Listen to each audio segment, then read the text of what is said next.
Good evening and welcome to Bahrain International's Daily Show. Join us in another great episode of Bahrain Today as we highlight the country's greatest initiatives, talents, and latest topics. Before we get started, I would like to remind you all to contact us on our social accounts shown below. Stay tuned, we'll be right back.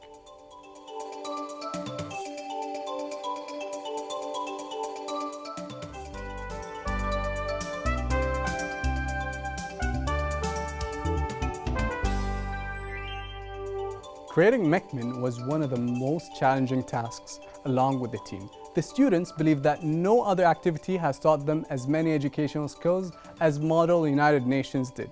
In Mekmin, they come together as curious diplomatic scholars and learn more about the issues going on in the world.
Talked more about the 4th annual MUN conference here in the Kingdom of Bahrain. We have in our studio Ms. Kimberly Lally, Luay Osama, and Saoud Al Hamad. How's it going? Amazing. It's fantastic. All right, thank you for being here. Thank you for having us. Oh, it's our pleasure. So would you please tell me more about Mekmin or MUN, the Model United Nations? So to start with, it's in essence a smaller version of what the United Nations does. Students coming together to represent different countries and different viewpoints from their own. And they are working together to create resolutions for issues that the conference has put forth for them. And so their job is not only to think about things from a different perspective, but also to find ways to solve this that many other nations would also agree with. Wow, interesting. And you gentlemen, what was your role? What country did you represent? Actually, we were one of the leading factors in this Model United Nations. Wow. So this is Saoud. He's the Deputy Secretary General. Sir. Thank you so much. Okay. And I'm Luay, the Secretary General of this conference. Wow.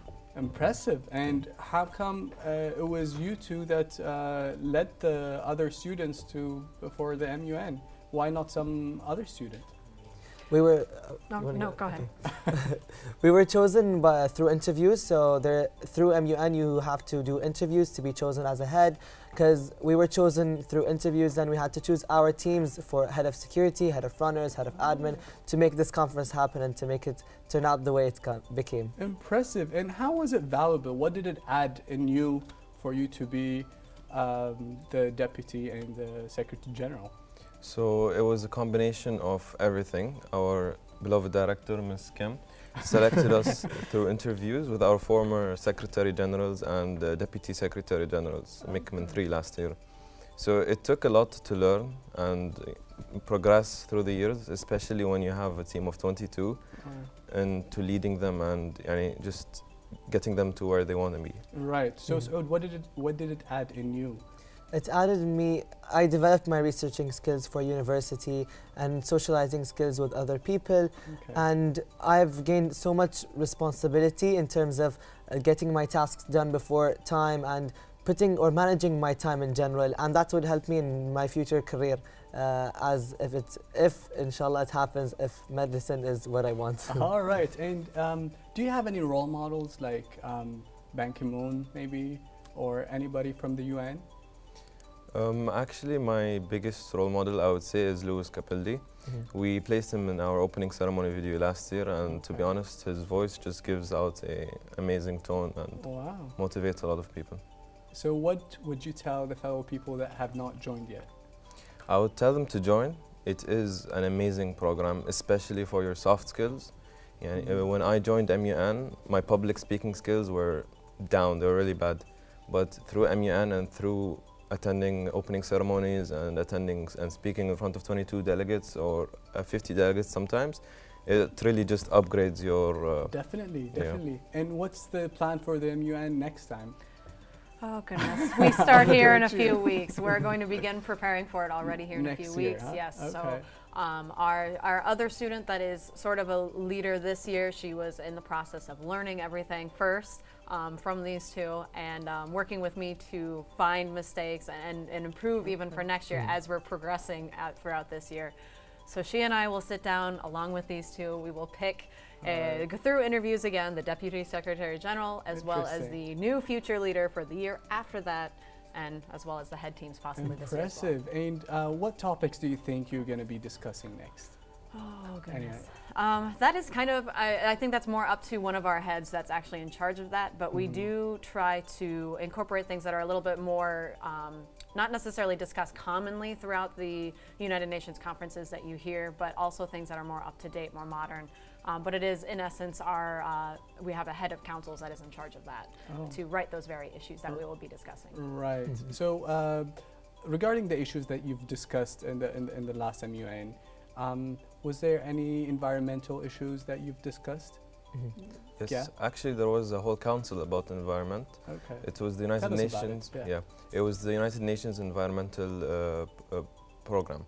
In this council, we had some issues like the Arizona fires. Okay. We also had the Australia fires, maybe? Sorry, yeah, the Australia fires. Yeah.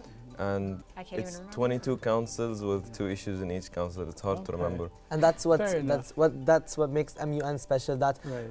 These are new councils, new topics, new issues. And actual topics that are happening that around were the world. discussed. And these are things that us students in school are not taught or are not given to. That when we joined MUN, it's to me, I don't know about you, but when we joined MUN, that's where we got educated about these topics. Right. And having 22 different councils and having 22, actually 44 different issues is actually really helpful for them to be educated and aware globally. Definitely.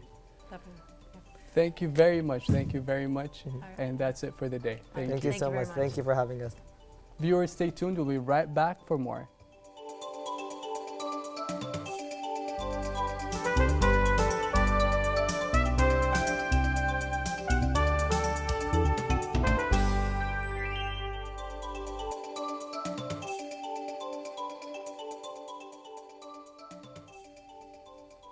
Crochet is needlework consisting of the interlocking of looped stitches formed with a single thread and hook needle.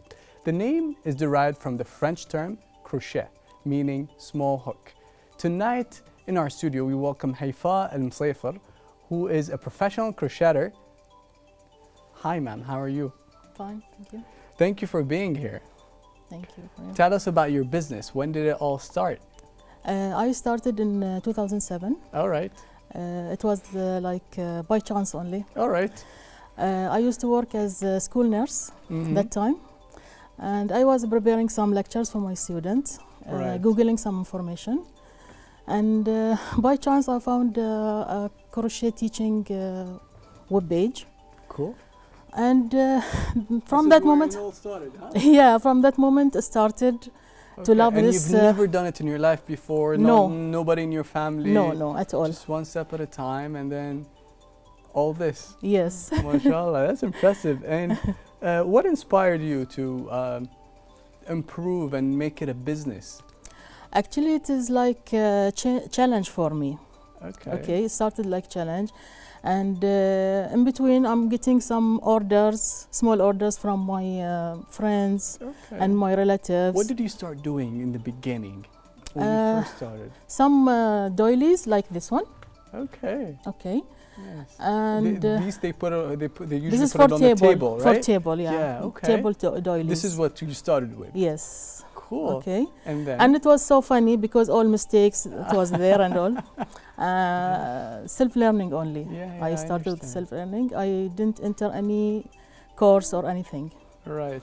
Just I managed with some web pages and some YouTube channels also. So, yeah. Yeah. And so it just. So it is going on. Impressive. Still I'm learning. Yeah. Because crochet is very big word. And lots of techniques there and lots of methods also. Right. Yeah, I'm just only maybe one technique I'm using only. So what would you say is your bestseller? Or maybe people wanted more and ordered more. Baby's clothes. Baby's clothes? Yeah, blankets and booties. All right. Yeah, most of my orders coming with this babies only. Do you do any vests for men that we can wear under some the suits? Scarves. Yeah. And scarves. hats also I made for men, for ladies also. Interesting. Yeah. Cool. Maybe you should do us a vest so we can wear a vest for men. Yeah. I didn't try before. So you learned everything from Google and online, everything. Yeah. That's impressive. That what you can learn online, huh? Yes, sure. It's better than school. It's better than university. Sometimes. Okay, fair enough. If you have this passion, you will get it. Definitely. You will learn it. Definitely. Yeah. So where can we find your pieces? Do you sell them anywhere? Yeah, I have an Instagram account for just buying and all. And in between also, I'm participating in some fairs. Okay. Handicraft fairs. Pop markets. Yes. Yeah, sometimes. Okay. Sometimes. So anything you're participating in sometime soon, maybe? Soon, no plans. Not really. Maybe by end of this year. All right. I'm preparing some nice things. Impressive. So is there anything you'd like to add before we conclude the segment? Actually, I'm dreaming to have my own school for teaching crochet. Great, wow. And now I'm going to write a book. Cool. It is a novel, actually. Right. Not belonging to a crochet or anything. Okay. I'm a writer. Wow. Yeah. Is it in Arabic or in English? In Arabic. Okay, what are you gonna? What's it gonna be about? About it is a story. Okay. Yeah, some story. Is it social? Social. Socials. Okay. Like nowadays, old nowadays. times. Okay. Nowadays. Impressive. Yeah. All right. Well, best of luck, Ms. Haifa. Thank you for bringing all these pieces. They're beautiful. Thank you. Thank you, ma'am. And thank you for Bahrain TV for giving me this value opportunity. It's our pleasure, ma'am. It's our pleasure. Thank you. Thank you. Viewers, that was definitely beautiful. Don't go away. We'll be right back for more.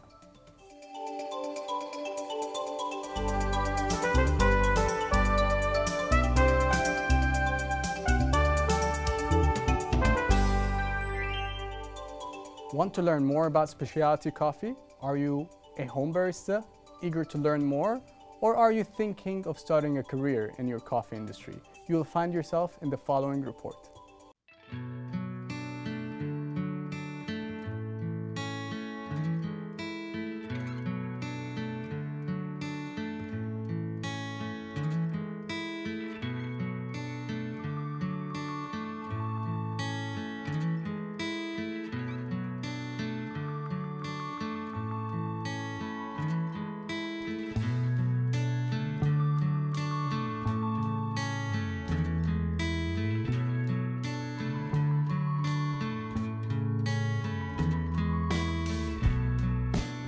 We've been having these classes, coffee classes.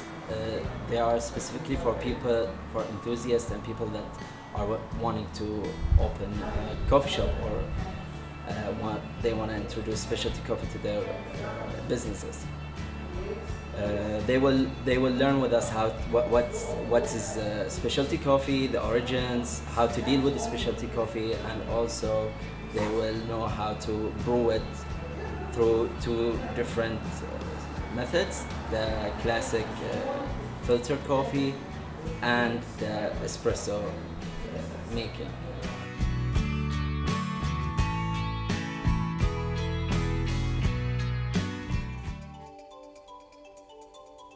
With us today, Dari, founder of Circa 17, is with us here tonight to talk to us more about that. Sir, how are you doing? Good, thank you. Thank you for being here. And I will start with the first question. Sure. Please tell us about Circa 17. Sure. So Circa 17, we're a specialty coffee bar, founded last year, February, in Nargan village, Bugua. So the idea of Circa 17 came about the new revolution of coffee, which we call third wave coffee revolution, and it's the wave that's after the commercial coffee that we know. Okay, so what do you mean by commercial coffee? What is commercial coffee and what's Circa 17? Commercial coffee is low quality or low graded coffee. So coffee beans are graded by quality scorers or cuppers, and they grade the coffee in different criteria on acidity, bitterness, sweetness, body and mouthfeel. And then they grade the coffee and give it a score out of 100. Wow. So if the score is 80 and above, it's classed as specialty coffee. Specialty coffee. And that's the third wave coffee. That's the third wave coffee that we serve in Circa 17. Impressive. And what kind of coffee do you use now? Right now we use multiple different types of coffee beans. So the coffee bean that we have today is a Colombian, Pitalito. That's an omni roast. So you can brew it as espresso, or you can brew it in manual brewing, which we'll have today is V60. Cool. And what made you choose this coffee, or how do you choose your coffees? We choose our coffee based on multiple things: how we feel it tastes like, and how we perceive that our customers would feel about this coffee. So generally, we go for single origin coffees. Single origin. Okay. Yes. So single origins are basically coffees that are from one country or one region or one farm or one lot. Oh, it could be both. It could be all of these. It could be the same country but different regions, so it could taste more complex. Yes, that's also classed as single origin. But for us, we like to be specific, so we'll go for coffees that are from one lot. One lot, meaning one farm. Is that the same? Yes. Okay, impressive. And tell us more about the idea of coffee classes. Yes. So the coffee classes came about how we want to educate and raise awareness on specialty coffee in Bahrain, because we feel like there's now a growing number of specialty coffee bars and cafes coming about, but I think the consumer and the customers are not ready yet, or not aware of how to differentiate between commercial and specialty grade coffee. Okay. And that's why we came out with these classes that were born on our experiences and our own knowledge and skills that we've formed over the last 3 years. How did that knowledge form to you about it? For me, and also for my friend, we attended lots of SCA courses. SCA stands for Specialty Coffee Association.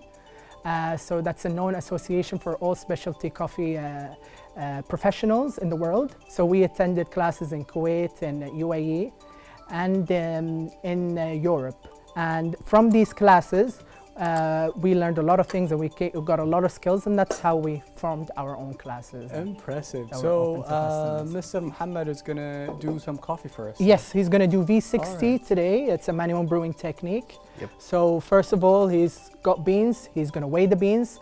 Our own recipe is 20 grams of coffee beans.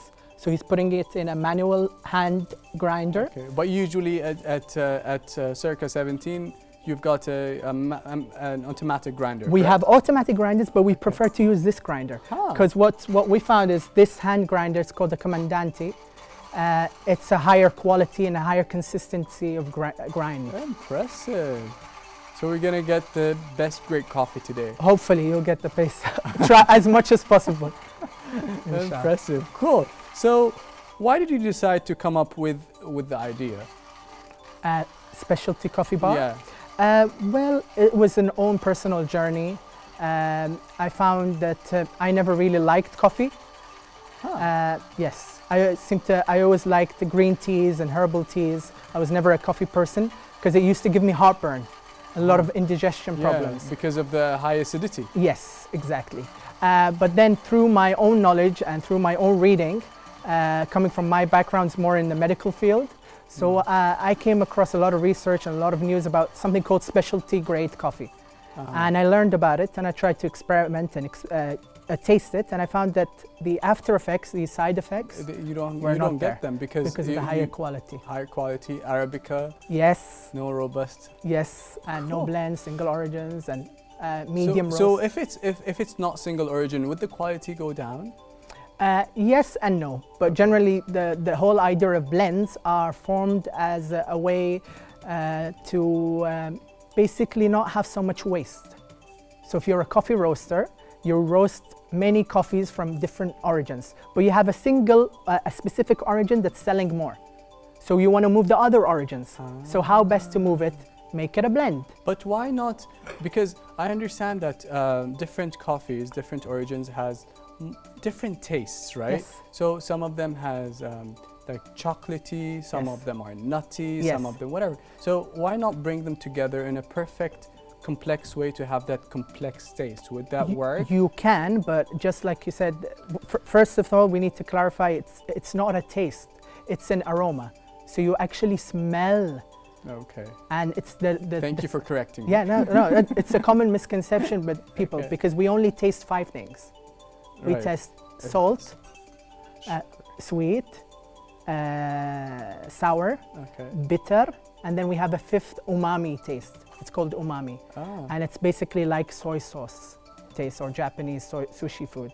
These are the basic 5 tastes. Right. So in coffee, you don't really taste chocolate, it's an aroma. So it's an olfactory thing. So you smell it and it makes you think that it's chocolate. So since you want to identify certain senses, certain aromas, it's always best to make them, to get them by themselves. Okay. When you blend them, all right, you can get a complex flavor, but mostly people blend coffees to get a balanced taste. Balanced taste, okay, fair enough. Cool. And how can we register for those classes that you just talked about? We've been running the classes now for 3 weeks, and they're very popular. We have 3 classes. The most popular class is the home barista class, espresso making. Basically, you can follow us on Instagram, circa17.ph. You can see all the information, all the videos are there, and we do weekly classes. So far, we're doing them in the weekend. You can see here Muhammad started brewing. So in the beginning, there's a phase, it's called the blooming phase. Blooming. Yes. And is that it? The blooming phase, yes, it's this phase. And it's the gassing of the coffees. So coffees have gases in them. So once you put the hot water in, you'll get bubbles. Right. And that's the blooming phase. Then we wait 30 seconds. So he's waited 30 seconds. Now he's pouring a second phase of water into the coffee beans. Okay. Now this phase can get out the sweetness of the coffee. Okay. So he's poured enough coffee according to his own recipe. Now he's stirring to make sure that all the coffee beans have been extracted. They've all had a bit of water. So you don't have one side more than the other side, or down more than above. I understand. And then we wait 30 seconds. When the time is right, he'll start to pour his final phase. His final phase. 3 times. 3 times. Nice. And would that give it a stronger flavor than espresso machine? Yeah, it's a completely different flavor. This type of coffee is more a smooth, clean, finished coffee. So you should not taste any bitterness that is classed in espresso, that you usually find in espresso, or a harsh taste. The good thing about this type of coffee as well, it has a less caffeine than espresso. And it's really? Yes. Why is that though? It's because of the pressure. Because espresso machines has a 9-bar pressure. So the 9-bar pressure in the espresso pushes all the coffee out, and you'll get a higher percentage of caffeine in your drink.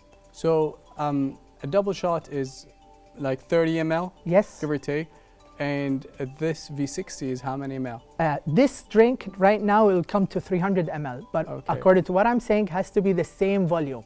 Okay. So 30 ml espresso, 30 ml V60, check the espresso is way more. way more caffeine. But overall, they're kind of the same. One glass of this because and you 30 have ml. a larger I quantity. understand. I Exactly. understand. Impressive. Now I know. Yeah, So what defines a good coffee? that's a very big question. It's complex. Basically, the 5 things that I mentioned earlier Mhm. that were acidity, taste, which yeah. is sourness, but acidity is a more positive thing. Yeah. That's sweetness, bitterness, Bitterness. mouthfeel, and body. Umami. These are the body. Okay. Umami is the taste Okay. that's classed with, when you can't really differentiate any of the tastes, you say it's an umami taste. It has sourness, has bitterness, has everything. Okay. So these 5 tastes that I mentioned, when you grade them, the higher the grading, the better the coffee. So for us, coffee should taste sour, sweet. It should not taste bitter. Right. And that's how you know whether what you're drinking is specialty or commercial grade. Maybe one day you could be the taster himself. Inshallah, Q grade. Inshallah, It's a very hard thing to do. You need to pass 30 exams. You've got to pass 30 exams. 30. 30 Oof. exams, and then you get a license for 3 years that you have to renew and do every the 3 exams. years. Yes. Oof. that's hard. Yeah, but it is hard. you get paid a lot. I'm guessing I'm guessing you do. So tell Muhammad us finished, about this. The coffee manuals. Is that V60 is a manual coffee brewing? A manual Okay. coffee, so it's basically that you do with hand. Cool. Okay, so he's finished now the coffee brewing, but like you like to serve it in Circa, we like to wait 2 minutes to let the coffee chill. Okay. Because the lower the temperature, the more senses that are going to work. So the more able you are to feel the aromas. Impressive. So we're brewing at 90 degrees Celsius in the beginning. So the coffee now should be around 80. So when it reaches 70, that's the best time to taste the coffee. 70, Perfect. 65 degrees Celsius. Just 2 minutes and it should be ready. He's going to mix it. Okay. Okay, he didn't mix it yet, so he's going to mix the coffee. Excellent. Well, Dari, Yeah. and let's wrap this and Yes. go have Go some ahead, coffee. taste it. Yes, of course. Let's go. do this. Thank you. Thank you.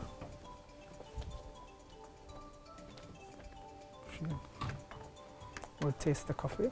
Yeah, it's just I need to wash the. Yeah.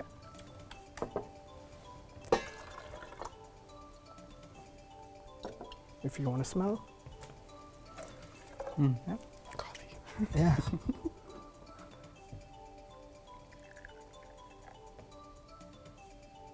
And our barista also will taste. Make sure that he did a good job. Yeah. Right? I'm sure he did. There you go. And cheers. Cheers. Enjoy. Thank you, gentlemen. Thank you.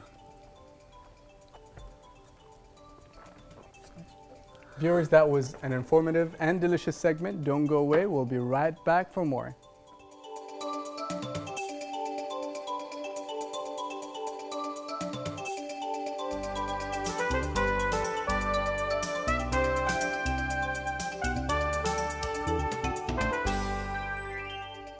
And that's all for this evening. We thank all our guests who were with us today, and we will see you next time on Bahrain Today. If you'd like to be with us on the show or have suggestions or questions for us, then contact us on our accounts shown on the screen. Goodbye and God bless.